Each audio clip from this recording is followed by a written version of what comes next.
Karen's stories have appeared in over 120 literary and speculative fiction magazines and anthologies, including the Magazine of Fantasy and Science Fiction, and she has an upcoming story in Asimov's. She's won multiple awards. The Splendid City is her 10th book. Karen, take it away.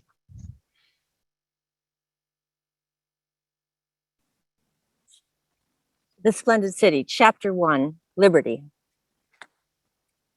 Betsy Bundaroo was used to seeing cats, but not ones who walked upright or spoke. She was standing at the bus stop reading the notice that said the bus had been canceled. Permanently. Why, she wondered, why don't they say? But these were the times, indefinite suspensions, removals, reversals, etc. Things suddenly were, and then just as suddenly were not. The structure is breaking down, she thought, and no surprise there. She felt a sort of grim satisfaction in it. So much had already changed since the election. Why not this too? Why should anyone work when none of it made sense? The president did not want buses to run anywhere near the palace, and that was necessary, she supposed. She understood. But the larger problem was that the world was going crazy. No one could tolerate anyone who didn't agree with them. It's true, the big black cat said, nodding wisely. Ah, she had been muttering again, a bad habit that was growing on her. The cat was wearing a bow tie and a fanny pack. I'm finding it very hard to have a reasonable conversation these days. Everyone shouts sound bites and no one shouts facts. I wonder if there are any facts left, she said with a sigh. I mean, everything is endlessly manipulated. If she'd had time, she would have wondered why she was having a conversation with a cat.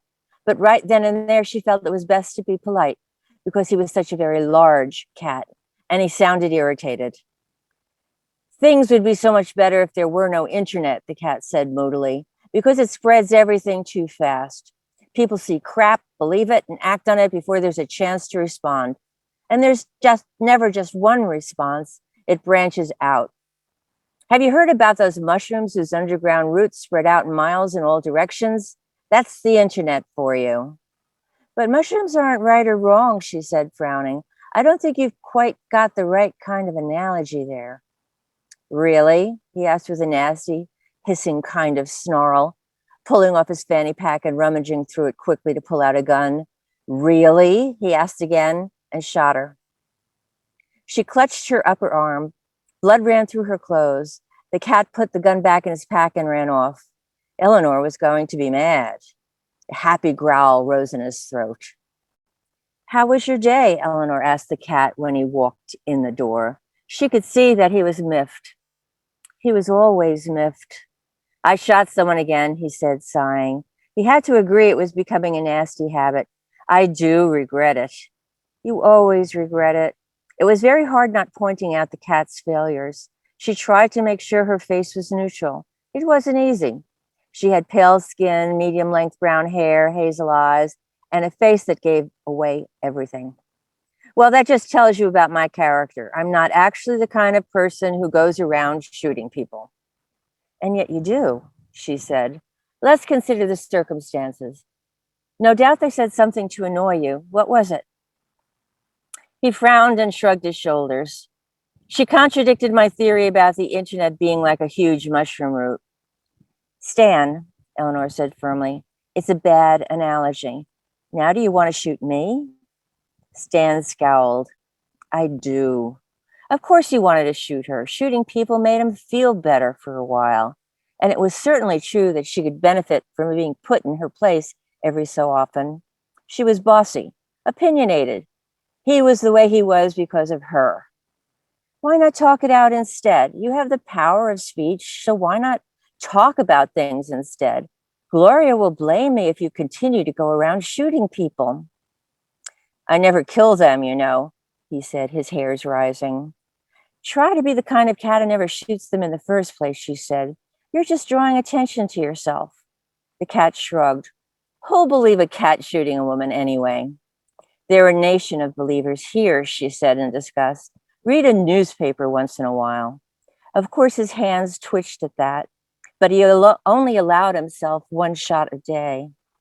They were walking down the street when a bell rang out, a familiar sound in the city, though it rode from district to district around the palace.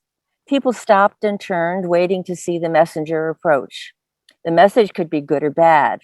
Once a van had stopped a woman and then gave her the car that pulled up behind her. Then there was the time when a bunch of men got out of the van and grabbed a young man, a Latino by the looks of him, and pulled him inside. An older man ran towards the van, but he was too late. They were gone.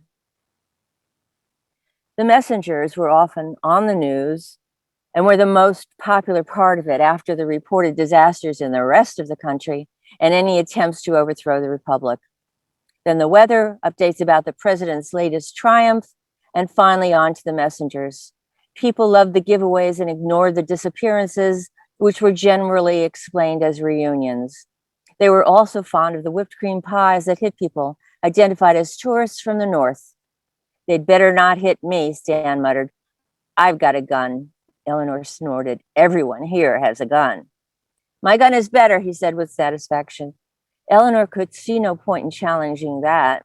Besides, she often carried a can of whipped cream with her in case anyone threw a pie. She might not be able to prevent it, but she was all for revenge. Finally, Stan said, there have been fewer messengers this week. That's a relief. Maybe. I was hoping they'd stop for me and give me a car. You can't drive a car. Why not? She scowled. You're a cat. There were times when she thought that he just couldn't see himself as he was. But really, when had he ever? Which could change at any point, you know. All I have to do is hang in, and all you have to do is learn to be nice. He circled around himself in agitation for a moment. But that's the flaw in my plan, he growled. We're here because you were a jerk, Eleanor snapped. He always did it. He always had to bring things up and bring things up. And yet you're here too, he purred. What could she say? He was right. They were each other's punishment. She couldn't get rid of him until she redeemed herself with Gloria. She hated to admit it, but she was shackled to the cat. I'm here to find out what happened to Daria, she said. Gloria hadn't given him a mission, and she liked to point that out. You know, that's not completely true, he said smoothly. Gloria wanted to get rid of you before she heard about Daria. You went too far. You always go too far. She wouldn't dignify that with an answer. She knew perfectly well that she and the cat were bound together until Gloria decided they'd learned their lessons. Luckily, she was also there to help find a missing witch, and that at least made it seem like Gloria respected her. I make the decisions, she said finally. You're in charge of nothing. The cat dropped to the floor in an elegant way and circled around her, pumping his tail up. But to continue, he said, I can say with all modesty that I do deserve a car, a convertible. Deep blue, I think. Thank you.